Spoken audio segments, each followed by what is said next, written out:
de par le monde, nourrir les gens qui ont faim, dans les rues, dans les villes, allons en son nom. Bonjour et bienvenue à votre émission de l'Église diocésaine au service du diocèse de Sault-Sainte-Marie. Ici Yolande Clément et aujourd'hui, je m'entretiens avec Monseigneur Thomas Dowd, notre évêque de Sault-Sainte-Marie, du diocèse, et j'ai le plaisir de suivre Monseigneur Dowd sur Facebook et sur Twitter.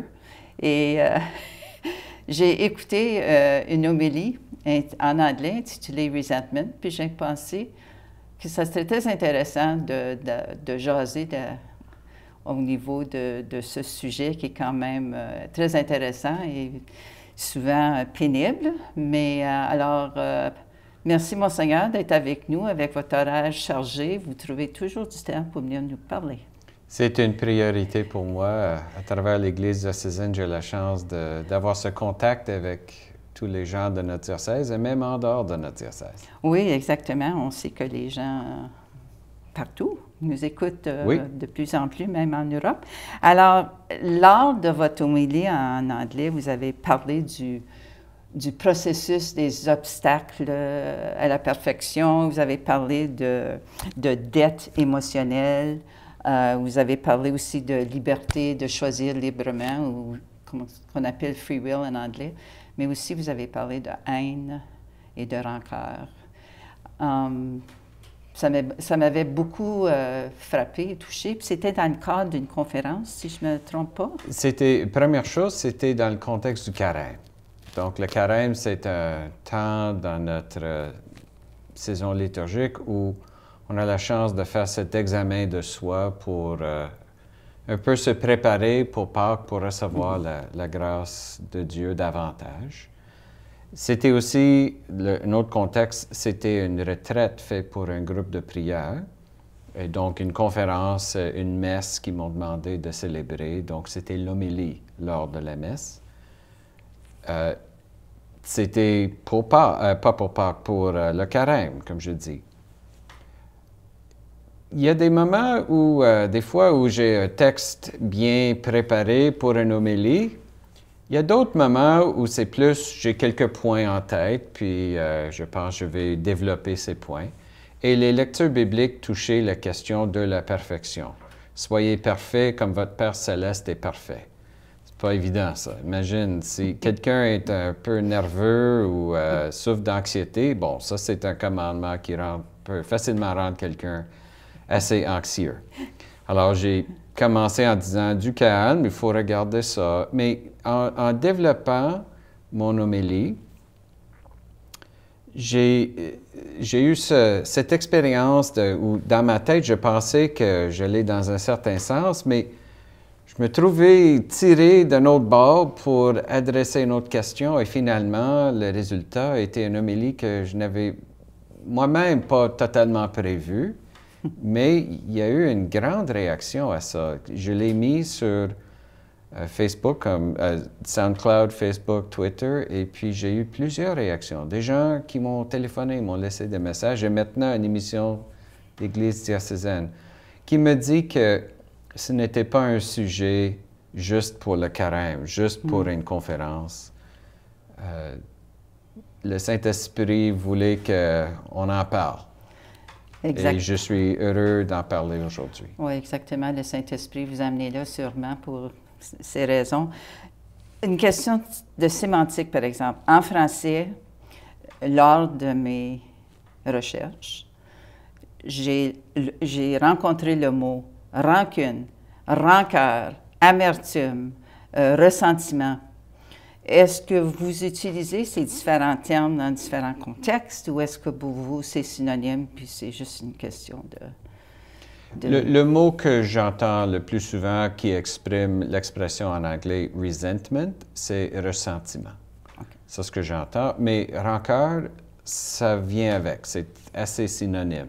« Amertume », on traduit ça en anglais par « bitterness », bon, tous ces mots sont de la même souche et la même parenté en termes de la vie émotionnelle. Alors, on peut les utiliser un peu comme synonymes, les échanger. Il ne faut pas s'enferger dans les termes. Non. On comprend l'idée. On a quelque chose dans notre cœur qui fait mal, mais on tient à le garder. Amertume, ressentiment. Rancœur, c'est souvent plus actif. L'idée de ressentiment, c'est souvent quelque chose qui brûle, mais lentement. Et ça demeure là avec un certain désir de garder l'émotion. De vengeance, peut-être? Vengeance, ça devient actif. Vengeance, on commence à planifier et poser des gestes pour aller contre l'autre personne, mais bien sûr, la vengeance est préparée souvent par l'autre émotion. Nelson Mandela disait que, je cite, « Le ressentiment est comme boire du poison et ensuite espérer qu'il va tuer tes ennemis. » J'ai trouvé ça vraiment intéressant comme citation. On sait, comme chrétiens, nous sommes appelés à aimer nos ennemis. Oui. C'est pas évident, c'est pas facile à comprendre, pas facile à vivre. Comment peut-on arriver à cette perfection d'aimer nos ennemis comme Jésus l'a fait? Pour moi, bon, bien sûr, c'est un programme pour toute la vie et la vie spirituelle. Comme j'ai dit, c'est un élément de la perfection, puis la perfection, on ne peut pas l'avoir du jour au lendemain. Un élément important, c'est que si quelqu'un a fait quelque chose contre nous, donc on a cette émotion de ressentiment contre l'autre, il y a des prises de conscience qu'il faut avoir. Premièrement, le pardon, ce n'est pas... Bon, l'idéal, c'est le rétablissement total des relations avec l'autre personne. Mais ça va dépendre des situations, des contextes. Peut-être l'autre personne ne demande pas pardon. Alors, on ne peut pas rétablir la chose. Il y a des éléments dans ça qui ne dépendent pas de nous. Mais il y a des choses qui dépendent de nous. Et surtout, quand on lit dans la Bible la question du pardon, « Pardonne-nous nos offenses comme nous pardonnons à ceux qui nous ont offensés », ce mot « pardon » peut être utilisé pour des péchés, pour des crimes. Ça peut aussi être utilisé pour des dettes, même des dettes fiscales. On peut pardonner des dettes. Quand quelqu'un pose un geste négatif contre nous, ça crée une dette. C'est automatique dans notre psychologie. C'est comme si l'autre personne nous doit quelque chose. Et on peut rester là en attendant que l'autre personne paye. Mais peut-être l'autre personne n'a aucune intention de revenir là-dessus et dire « Oh, je m'excuse et voilà comment on peut rétablir la chose. » Alors, on peut juste rester là en attente, puis le plus qu'on attend, le plus ce ressentiment, rancœur, de tout ça développe, ou on peut simplement dire « OK, vous ne me devez rien. Je pardonne la dette. » Et comme ça, nous sommes libérés aussi en faisant ça. C'est une décision à prendre. Ce n'est pas totalement une guérison de toutes les émotions intérieures. Mais le plus qu'on garde la main sur la dette comme ça, on force quelque chose en nous pour dire « Non, non, je veux que l'autre paye. Je veux que l'autre paye. » Bon, bien sûr, ça peut aller jusqu'à la vengeance. On va forcer l'autre à payer. Ou ça peut être simplement, on va attendre que l'autre paye. Mais on donne contrôle à l'autre, la personne qui nous a blessés. Alors, le génie de Jésus, c'est de découvrir qu'en pardonnant, c'est pas l'autre qui est libéré, c'est nous sommes libérés. Et le ressentiment, c'est un certain refus de pardonner parce qu'on veut toujours garder la main sur la dette. On veut toujours garder cette dette émotionnelle. Mais finalement, qu'est-ce que ça nous donne?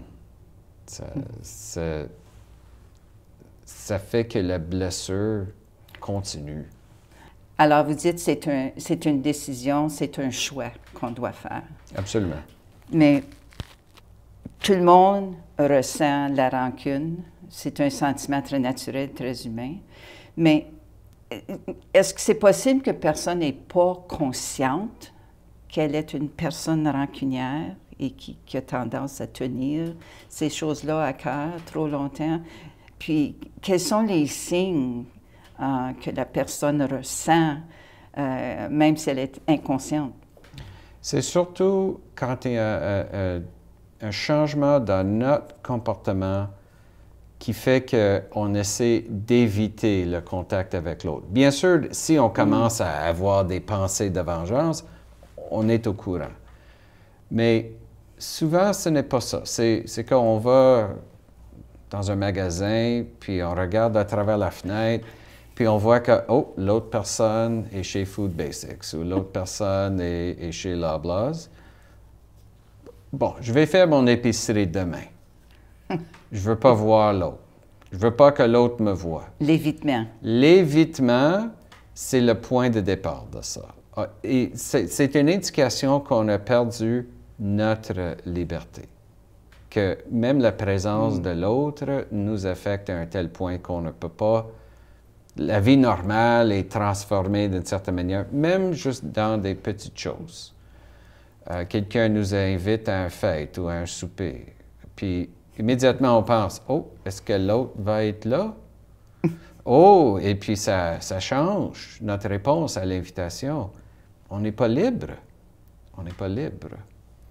Bien sûr, s'il y a un pattern dans lequel l'autre est toujours en train de nous blesser, on n'est pas obligé d'entrer en contact avec la personne. Mais je ne parle pas de ça. Je parle juste du fait d'être en présence de l'autre. Déjà stimule cette émotion d'évitement. C'est une indication qu'il y a quelque chose en nous qu'il faut travailler d'une certaine manière. Puis je pense, dans votre homélie, en anglais, vous aviez souligné qu'un des signes aussi possibles, c'est la prochaine fois que je vais la voir, elle ou lui, je sais qu'est-ce que je vais lui dire. Oui. Alors, c'est un... On planifie la rencontre, on planifie la prochaine occasion, et souvent, pas avec l'intention de le faire vraiment, mais juste, oh, j'aimerais tellement dire telle chose. On sait qu'on ne le dirait jamais. Mais c'est comme si on planifie la rencontre ou on a des fantaisies autour de la prochaine rencontre qui fait que, déjà, notre imagination est prise d'une certaine manière par le contexte. Puis, quand vous disiez... pourquoi est-ce que, et je suis certaine que tout le monde à la maison, à un moment donné, a pensé ça, mais pourquoi des bonnes choses arrivent aux mauvaises personnes et pourquoi les mauvaises choses arrivent aux bonnes personnes est un signe, je m'imagine, aussi très subtil qu'on peut ressentir face à la rancune. Oui, c'est possible, c'est un élément de ça, mais c'est aussi une prise de conscience importante parce que Jésus a dit que le Seigneur fait lever le soleil sur les justes, mais aussi sur les mauvais. Donc, la question de pourquoi est-ce qu'il y a des mauvaises choses qui arrivent aux bonnes personnes, ça c'est une question sur la justice de Dieu. Mais l'inverse, pourquoi est-ce que les bonnes choses arrivent aux mauvaises personnes, qui juge? Qui est le juge pour déterminer qui est la mauvaise personne? Alors, ça, c'est une tentation encore plus subtile, parce qu'on est en train de nous substituer pour la justice de Dieu. Et pas une justice distributrice où on veut que tout le monde bénéficie des bonnes choses. C'est l'inverse. On veut qu'il y ait une punition qui soit donnée. Et c'est là où, moi, je crois qu'une approche spirituelle, une technique spirituelle, c'est d'essayer de voir les autres comme Jésus les voit, comme Dieu les voit. On ne connaît pas toute la vie d'une personne, on ne sait pas qu'est-ce qui se passe exactement dans le cœur de l'autre. Jésus, sur la croix, qu'est-ce qu'il a dit? Il a pardonné sur tous les gens qu'il avait mis là. Pourquoi? Pourquoi est-ce qu'il pouvait faire ça spontanément? C'est parce que, d'une manière habituelle, il voyait les autres avec ce regard de Dieu lui-même. Ça faisait partie de son caractère, de sa nature psychologique. Pour nous, comme j'ai dit, la perfection, c'est quelque chose à développer, il faut grandir dans ça, mais moi, je trouve que juste la prière de demander au Seigneur, Seigneur, aidez-moi à voir l'autre comme tu vois l'autre, c'est très puissant. Très, oui. Très puissant. Et si on résiste à faire cette prière, non, je ne veux pas voir l'autre comme tu le vois, parce que je veux rester dans cette amertume, dans ce ressentiment. Oups, tout de suite, notre réaction spontanée à l'idée même de cette prière nous montre qu'il y a une zone de liberté dans notre cœur où il faut grandir. Ça me fait penser à votre citation quand vous disiez aussi que le ressentiment est comme une tumeur dans l'âme. Ça m'a vraiment frappé. Oui. Parce que ça ronge, évidemment. C'est ça. Bien, ça fait quoi un tumeur? Ça commence à grandir, puis ça prend de la place où les tissus en bonne santé sont supposés d'être et agir, mais ça les bloque, ça les pousse. Ouais. Souvent, un tumeur ne fait pas mal au début. On ne sait même pas qu'on l'a. Mais parfois, un tumeur va entourer une autre partie du corps, va quasiment, on peut dire, l'étouffer d'une certaine manière à l'intérieur du corps. Et ça fait éventuellement, bien sûr, que le bon fonctionnement arrête ou est très affecté. C'est comme ça pour nous. Au début, on ne le sent pas trop, mais on peut nourrir le ressentiment, comme un tumeur peut être nourri. En nourrissant, ça grandit et éventuellement, ça nuit à la santé tout entière, la santé spirituelle aussi. Ça fait penser à une autre citation quand je lisais, ça disait « Oubliez vos rancunes pendant qu'elles vous tiennent éveillés la nuit. Vos ennemis, eux, dorment sur leurs deux oreilles. » C'est précisément ça. Ça m'a vraiment frappé, ça. C'est précisément ça. Pourquoi mener une vie moins heureuse que les gens qui nous ont blessés? Pourquoi demeurer prisonnier de cette émotion de ressentiment quand on a la possibilité de simplement dire « c'est correct, je vais laisser ça aller, vous ne me devez rien ». Quelles sont les conséquences, comme il doit y avoir des conséquences psychiques, physiques, émotionnelles, d'une personne qui ne veut pas laisser aller? C'est difficile de savoir, comme vous dites, on n'est pas là pour juger l'autre, mais ce qu'ils ressentent peut-être une vraie tumeur, comme vous dites, de l'angoisse, l'anxiété, dépression. Bon, ça va dépendre de la personne. Bien sûr, il faut se poser la question, pourquoi est-ce que quelqu'un tient tellement à garder la rancune, tient tellement à garder le souvenir de ça, mais aussi l'émotion de cette dette? Parce que le souvenir va demeurer, que l'autre nous a blessés. Il n'y a rien dans l'Évangile qui dit qu'on est obligé d'oublier ça. On n'a pas besoin de pardonner d'une manière stupide, où on pardonne pour revenir dans la même situation néfaste. Non. Il n'y a rien dans l'Écriture qui nous demande de faire ça.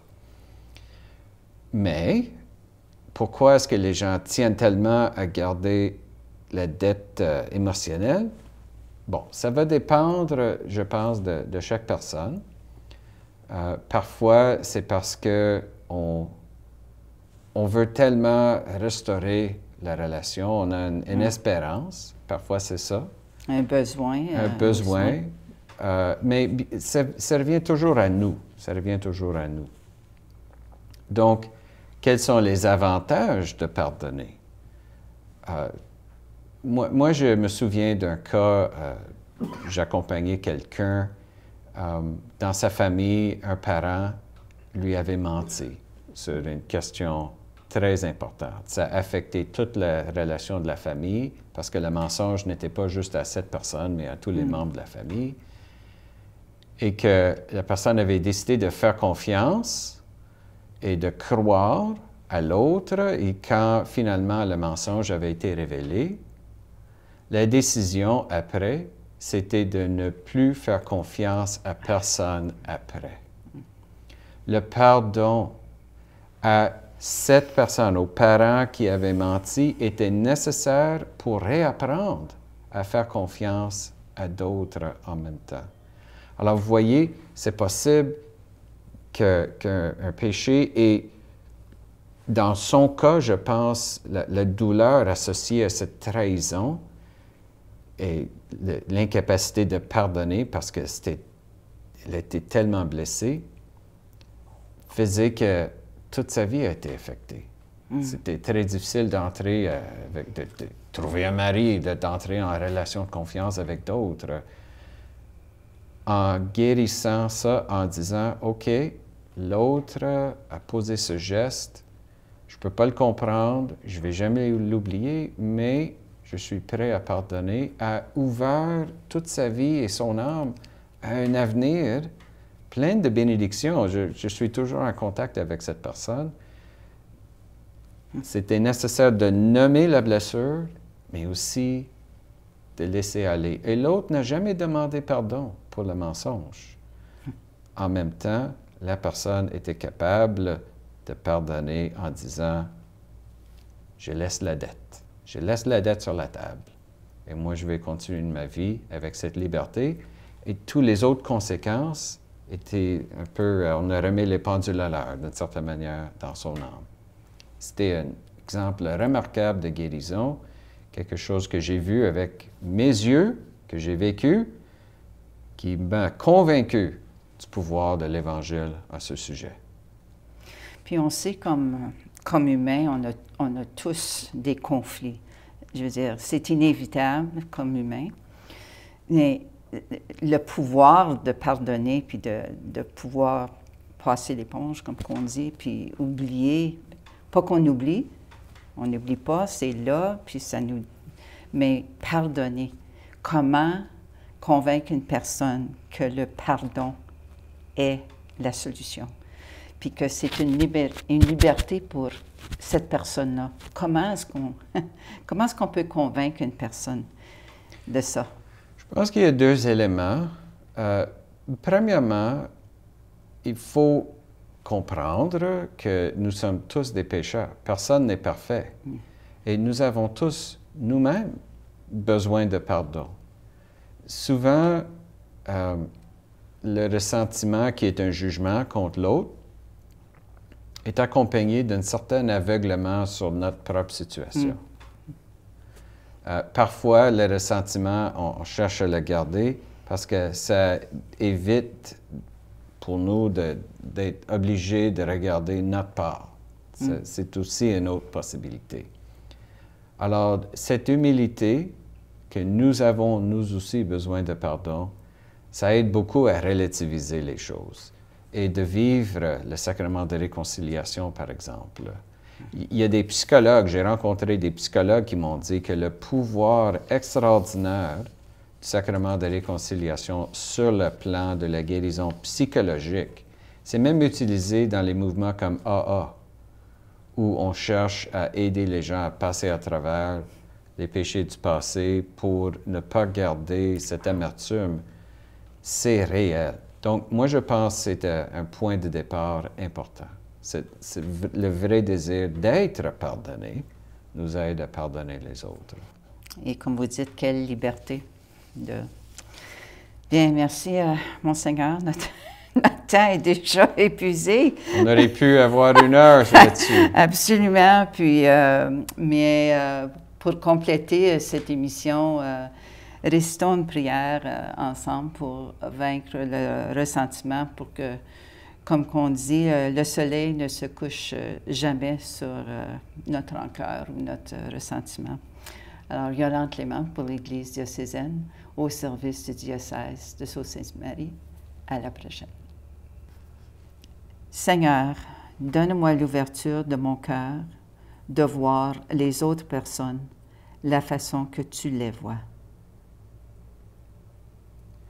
Père céleste, tes réserves de sagesse, de paix et de puissance ne s'épuisent jamais. Aide-moi à surmonter le ressentiment dans ma vie. Chaque partie de ma vie est un cadeau qui démontre ta bonté et ta grâce. Sans toi, je ne peux rien faire. Remplis mon cœur d'actions de grâce, afin qu'il déborde de louanges à ton égard. Aide-moi à être satisfait de la vie que tu m'as donnée, plutôt que d'éprouver du ressentiment à l'égard des autres. Puisses-tu établir mon cœur dans la pureté et la sainteté devant toi. Par Jésus-Christ, notre Seigneur. Amen. Amen.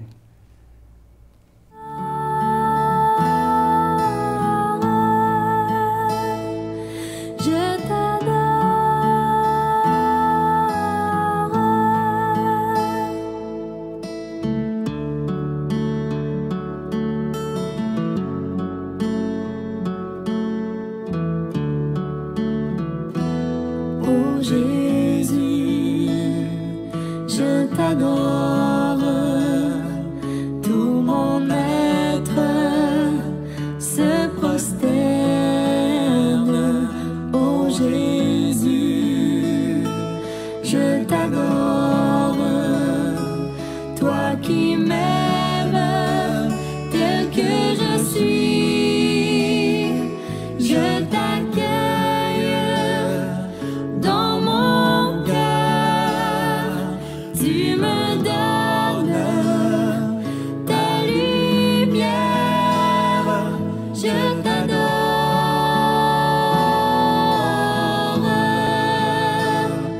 Je t'adore.